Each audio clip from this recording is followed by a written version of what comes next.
Hi guys! Magandang gabi. Welcome back po dito sa Gandara sa You channel for Showbiz Update.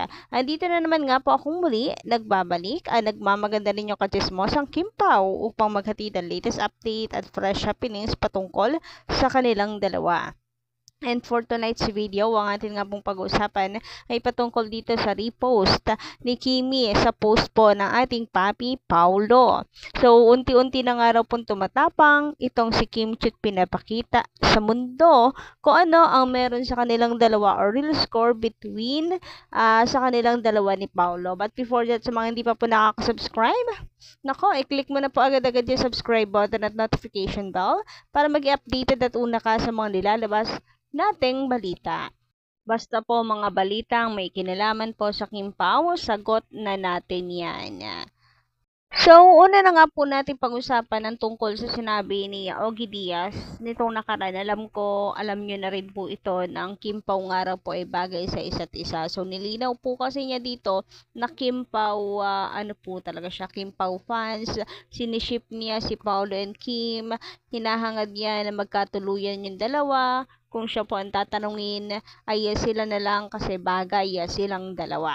Ngunit nabanggit niya rin po dito na meron daw mga hindi naniniwala sa kanya na Kim Pao fan siya. So meron po siguro mga hindi pa rin nakaka-move on na kasi sabi nila nga ay meron daw pong sinabing hindi maganda si Ogie kay Kim Chiat ganyan-ganyan. Kaya hindi sila naniniwala sa sinasabi ni Ogie. Baka daw mahina daw kasi yung kanyang kita ngayon sa pagbablog kaya ginagamit ang Kim Pao etc. But speaking of pagiging fan niya sa Lin Lang at What's Wrong with Secretary Kim, palagay ko naman nanonood po talaga siya. Kasi naalala niyo po ba nung panahon na siya po yung nag-ungkat nung tungkol kay Angie Salvacion. Siya yung parang pinagsimula na nung bashing po talaga kay Angie. Pero magkaiba nga naman na nagigets ko yung point ng ibang fans na magkaiba yung laging nanonood sa fan ng Kim Pao. Kasi meron din namang mga nanonood na nakabantay lang sa pagkakamali ng dalawa at ng babatikos. You know, in short, a basher. So, bakit ka ba natin ito pinag-uusapan? Meron po kasi nagtatanong sa atin kung anong thought tungkol po dito kay Ogie, kung mapagkakatiwalaan ba. So, as long as wala siyang sinasabi sa akin naman, as long as wala siyang sinasabing nega kay Kim, wala akong problema sa kanya kasi karma naman po niya yan kung ginagamit lang ang Kim Pao. Basta tayo, lang po, make our own business na lang. Focus na lang sa Kim Pao. Kung meron po siyang chika, meron po siyang paayuda about sa Kim Pao mula sa kanyang mga sources, edi happy, maraming salamat, and sana totoo. Kagaya nung sa kasal, parang may balak ata magpakasal yung dalawa. Based lang naman sa mga sinasabi niya, I hope na hindi lang rin po tayo pinapaasa. Anyway, after po busy schedule, matapos po ng minor injury ni Kimi, balik showtime, balik trabaho, and balik na rin po siya sa pag-exercise, sa pag-workout. So, kanina, meron nga po siyang update. Kaya naman ang iba hindi po maiwasan na magbigay po ng advice kay Kimi na hinay-hinay lang, wag puwersahin ang sarili, yung kaya lang ng katawan. Pwede naman, wala namang masama sa pag-workout, lalo na minor injury lang naman, yun nakuha niya. Pero wag magpapasobra, kumbaga hanggang yung, wag i-push yung sarili to the limit, yung hanggang kaya lang talaga. Parang mayroon pa nga po siyang pagbuhat ng malaking barbell na kung saan pinag-alala po ng mga fans. Kasi galing nga po siya sa minor accident. Sabi nga po dito na isa po nating komentor na si Purple Heart, pakinggan mo sana ang payo at concerns ng mga nagmamahal sa'yo. Iisa lang ang katawan at buhay natin. Kaya pakaingatan na marami ka nang napatunayan. Mellow down, please, Kimi. Sabi naman ni Miss Mirna, God has blessed you abundantly, but He does not want you to abuse yourself. Your body, mind, and the heart need enough rest. Admirable for you to do great things to make people happy, but please, Kim, Take care of yourself. Health is wealth. Stay safe always. A motherly advice. So, ayan, sana po magindaan po tayo para makarating kay Kimi. Ito inyong mga mensahe, ano po.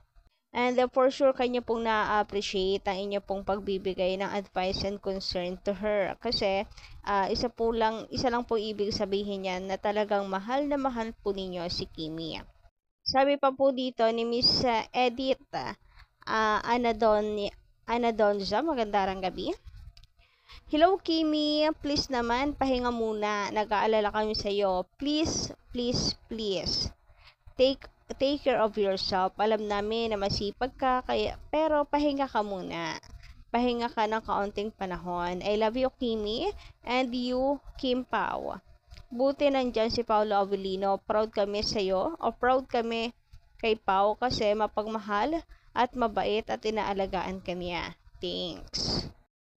Yes, opo, lalo na nung na-accident itong si Kimi. Naku, marami po talaga nagpapasalamat po kay Paolo na hindi siya pinabayaan. Kasi based po sa ating mga nasagap na balita, sumugod talaga si Paolo kay Kim kahit ayaw ni Kim Chu. Kasi okay naman siya. Siguro ayaw niyang pag-alalahanin si Paolo, pero kailangan sa sitwasyon na yon na nandun siya para makasigurado siya. Samantala, dumako naman po tayo ngayon guys dito sa pinakasentro ng ating pong balita para po sa gabing ito. Ito ngay patungkol po sa mga paayuda ng Kim Pao. So, si Paolo ay meron pong isinare na video niya sa kanya pong reels. And itong si Kimi, ang nakakatuwa po guys, ay nilike na, shinare pa niya. Ayan nga po, shinare na ng taong may karapatan, sabi po ng mga fans. Ngayon ay tabi-tabi, mga kabit-taraw dahil nariyan na ang tunay na may karapatan, ginalaw na ang baso. So, ayan. Nakakatuwa nga po si Kimi kasi unti-unti na rin talagang tumatapang at may pa-share na sa kanya pong timeline. Grabe, ang lalim na po talaga nung relationship ng Kim Pao. Masasabi at nakikita naman po natin yan. And of course, proud na proud itong si Kimi sa achievement po ni Papi Paolo. Nakakatuwa po sa Kim Pao, nagpupurihan at nag-aangatan po sila. Parehas. Hindi po sila nag-iiwanan. Si Paolo, todo support din po kay Kimi, dan si Kimi, todo support din po sa kanya. Which is very important. Sana nga daw po kung magkahiwalay man ang landas yung dalawa, kung sakaling i-partner sa iba, ganito pa rin na full support po sila sa isa't isa. Nakikita ng mga patcher, pinapakita nila na no matter what happen, nandyan po ang isa't isa para sa kanila. But let us don't jump to that. Matagal pa po yan, hindi po mangyayari yan agad-agad kasi napakalakas pa po ng tambalang Kim Pao. So wag po muna nating isipin na maghihiwalay po ng landas yung dalawa kasi hindi rin po hahayaan ng ABS-CBN yan. Napakalakas ng tambalan nila tapos biglang paghihiwalayin. I don't think so. Tatagal pa po yan ng taon. Katulad po nung nabasa ko nung nakaraan, sabi nila, or sabi doon na ay sakalang maghihiwalay ang dalawa ng landas or may magkakanya-kanya, rather yun yung tamang term. Saka sila magkakanya-kanya kapag nag-settle down na sila. Usually daw kasi ganun pag mag-asawa na yon at nag-solo artist na sila. So, kayo ba? Anong say po ninyo? Paki-comment ka lang po sa baba. And hanggang dito lang muna ang ating update. Maraming salamat po sa pakikinig. And kita-kits na lang po tayo sa mga susunod pa nating balita. Maraming salamat.